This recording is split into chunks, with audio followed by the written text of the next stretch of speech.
Today we are discuss some important topic, remaining topic we can say, remaining topic which was discussed late in last time. Third important topic is the ultimate bearing capacity. Ultimate bearing capacity, which is denoted by a QU, Q suffix में U. तो ultimate bearing capacity means the total capacity, total load capacity, carrying capacity of foundation at the base of the footing, which is safely transfer the load of the structure into the soil, and due to apply load and self weight of the foundation and surrounding soil, which is known as overburden pressure. तो it is that maximum gross pressure. तो जो gross pressure हम लोग पढ़े थे small QG, तो वही gross pressure होता है eight the base of the footing which can be applied without shear failure. तो फेलियर नहीं होना चाहिए, तो ग्रॉस प्रेशर ही होता है, यानी ग्रॉस शियर फेलियर नहीं होना चाहिए.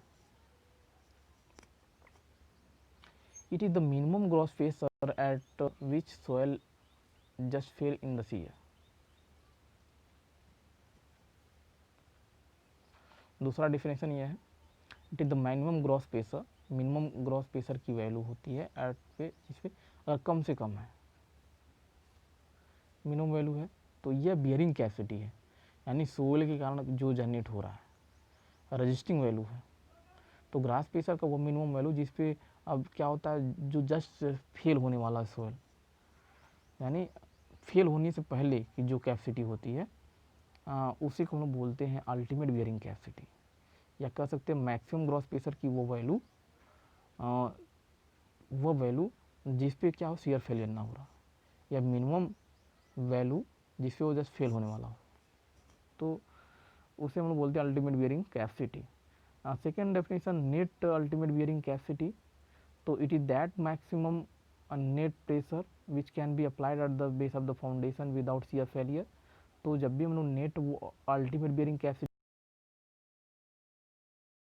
यानी इसमें in excess of the net effective overburden pressure, ये कह सकते हैं it is the minimum net pressure at which the soil is just fail in shear.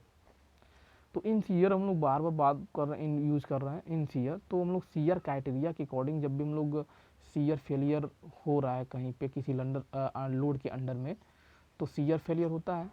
तो उस केस में कौन कौन से टर्म्स हम लोग यूज़ करते हैं लोड को फाइंड आउट करने के लिए, तो वह उसके बारे में हम लोग पढ़ रहे हैं अभी. इसलिए हर जगह डेफिनेशन में हर एक लाइन में हम लोग ये बार बार ये वर्ड आ जा रहा है इन शियर. तो अगर अल्टीमेट बियरिंग कैपेसिटी के टर्म में अगर फार्मूला देखें तो नेट अल्टीमेट बियरिंग कैपेसिटी को हम लोग डिनोट करते हैं स्मॉल QNU से. तो स्मॉल QNU को लिख सकते हैं QU minus net effective overburden pressure, तो माइनस गामा बार. तो QNU equals to QU minus gamma df if water table is not present. QNU equals to QU minus gamma dash df if water table is present.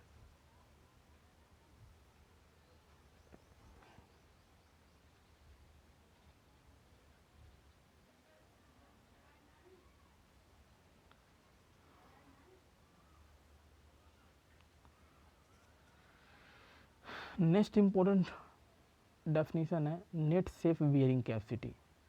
तो net safe bearing capacity को हम denote करते हैं QNS से. और net safe bearing capacity equals to होता है net ultimate bearing capacity divide by factor of safety. तो it is that net pressure which can be applied safely at the bearing at the base of the footing without risk of shear failure. तो उसी जो net shear net ultimate bearing capacity है, उसी को अगर वो load लेके हम लोग डिजाइनिंग करने जा रहे हैं तो उसको और सेफ में लाते हैं ताकि वो लिमिट ही ना मिले। तो उसको क्या करते हैं, फैक्टर ऑफ सेफ्टी से डिवाइड करते हैं, तो काफ़ी और ज़्यादा सेफ हो गया। अब तो शियर फेलियर का जो कंडीशंस है, जिस लोड पे शियर फेलियर होना चाहिए वहाँ तक हम लोग पहुँचेंगे नहीं।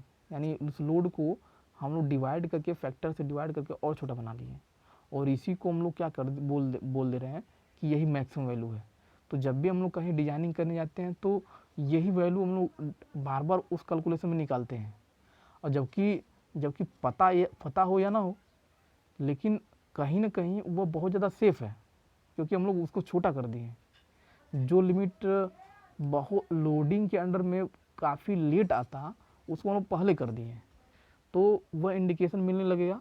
जबकि इंडिकेशन मिल जाएगा कि फेल हो जाएगा, क्योंकि लोड की वैल्यू इतना आ गई है, जबकि वो फेलियर लोड नहीं है। लोड फेल कब होगा स्ट्रक्चर, और ज़्यादा लोड बियर करने के बाद। तो हम लोग नेट अल्टीमेट बियरिंग कैपेसिटी को और सेफ बनाने के लिए, जब भी लोड को कंसिडर करने के लिए उसको और छोटा कर देते हैं फैक्टर ऑफ सेफ्टी से, तो दो जो वैल्यू मिलती है उसको हम लोग बोलते हैं नेट सेफ बियरिंग कैपेसिटी, उसको डिनोट करते हैं स्मॉल QNS से। तो यह है कि अगर इस लोडिंग पे हम लोग बात कर रहे हैं, अगर लेकिन कर रहे हैं, तो कोई शियर फेलियर होने की कोई चांस नहीं है। तो वही लिखा है, it is that net pressure which can be applied safely at the base of the footing without risk of shear failure.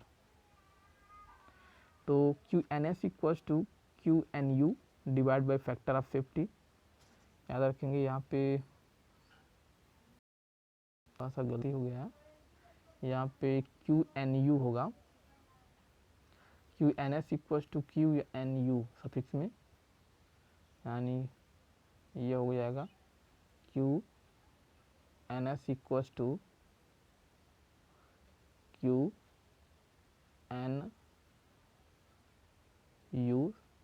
Divide by factor of safety. तो ये रहेगा फार्मूला। और फैक्टर ऑफ QNU मतलब हम लोग पढ़ लिए थे, क्या था, QU minus net effective overburden pressure gamma bar divide by factor of safety लिख सकते हैं। तो फैक्टर ऑफ सेफ्टी मोस्टली जो हम लोग यूज़ करते हैं वह 2.5 से 3 के बीच में यूज़ करते हैं। और सिग्मा बार के बारे में हम लोग पढ़े हैं कि सिग्मा बार क्या लेते हैं, gamma DF when water is not present. If water is present, water table is present, then we can use gamma bar equals to gamma dash DF। Next definition safe bearing capacity. तो safe bearing capacity को हम denote करते हैं small q S सफिक्स में S या Q safe लिखते हैं। अब इसमें क्या करते हैं, जो हम लोग निगलेक्ट कर दिए थे एक्सेस पोर वाटर प्रेशर या इफेक्टिव प्रेशर, उसको हम लोग क्या करते हैं अगर कंसीडर कर रहे हैं, क्योंकि कभी भी हम लोग सेलो फाउंडेशन बनाएंगे तो ऐसा तो हो नहीं सकता कि कुछ सोइल से हम लोग उसको कवर नहीं करें। इसका मतलब DF डेप्थ में सोइल होगा, तो हम लोग इग्नोर क्यों करें, पहले से उसको हम लोग बाहर लेके क्यों डिजाइनिंग करने जा रहे हैं। यानी हम लोग अब पहले से मान के चले कि ये होगा, सिचुएशन ऐसे होगा, तो ये और ज़्यादा सेफ हो जाता है। तो उसको हम लोग क्या करते हैं, जो पहले इग्नोर कर देते गामा DF या सिग्मा बाहर निकाल दिए थे बाहर, उसको हम लोग कंसिडर करने लगते हैं। तो safe bearing capacity equal to that safely without the risk of shear failure. तो इसमें सेम वही है, बस इसमें याद रखेंगे कि इसमें हम लोग कंसिडर करते हैं, उसको ऐड करके चलते हैं इफेक्टिव स्टेज को जो हम लोग माइनस कर दिए थे। तो QS इक्वल्स टू, इतना याद रखेंगे, QS इक्वल्स टू होता है QNS प्लस सिग्मा बार, और QNS हम लोग पढ़े थे अभी QNU divide by factor of safety, अब प्लस सिग्मा बार हो जाएगा। तो इतना है। Factor of safety is applied to QNU which is the increment in pressure on the soil but not to the sigma bar. तो sigma bar तो constant है, उसमें हम लोग किसी फैक्टर ऑफ सेफ्टी से डिवाइड करने का कोई मतलब ही नहीं है, क्योंकि वो तो कांस्टेंट रहेगा। जो भी वेरिएशन हम लोग करना है क्यू में वेरिएशन करना, because it is acting historical time of period. तो जो भी हम लोग स्ट्रक्चर बना है उसके कारण लोड आता रहता है।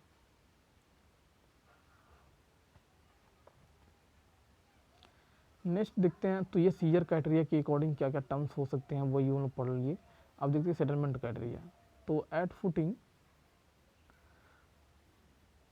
ए footing should be design such that the maximum settlement is restricted, यानी मैक्सिमम सेटलमेंट नहीं होना चाहिए below the permission value of the value permitted by the codal agency BIS bureau of Indian standard के according जो decide किया गया है कि किसी भी सोयल में, किसी पर्टिकुलर सोयल में कितना फाउंडेशन आप बना रहे हैं कोई फाउंडेशन, तो उसके अंडर में कितना सेटलमेंट होना चाहिए, उससे ज़्यादा नहीं होना चाहिए। वही यही हम लोग यहाँ पे पढ़ रहे हैं। It is already the safe settlement hence for the factor of safety is not required. तो सेटलमेंट क्राइटेरिया में हम लोग क्या किए हैं, इसमें ऑलरेडी हम फैक्टर ऑफ सेफ्टी BIS के अकॉर्डिंग कंसिडर करके, उसमें जब भी जो भी वैल्यू है फैक्टर ऑफ सेफ्टी अलग से एक्स्ट्रा हम लोग कंसिडर नहीं करते हैं, उसे पहले से ही कंसिडर्ड है।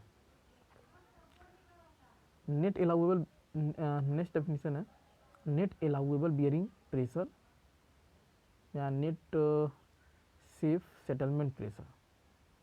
तो नेट अलाउेबल बियरिंग प्रेशर या नेट प्रेशर वर्ड हो जाएगा जब भी सेटलमेंट का डेफिनेशन में हम लोग पढ़ेंगे।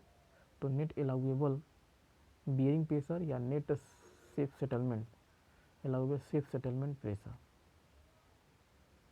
तो स्मॉल क्यू ए नेट,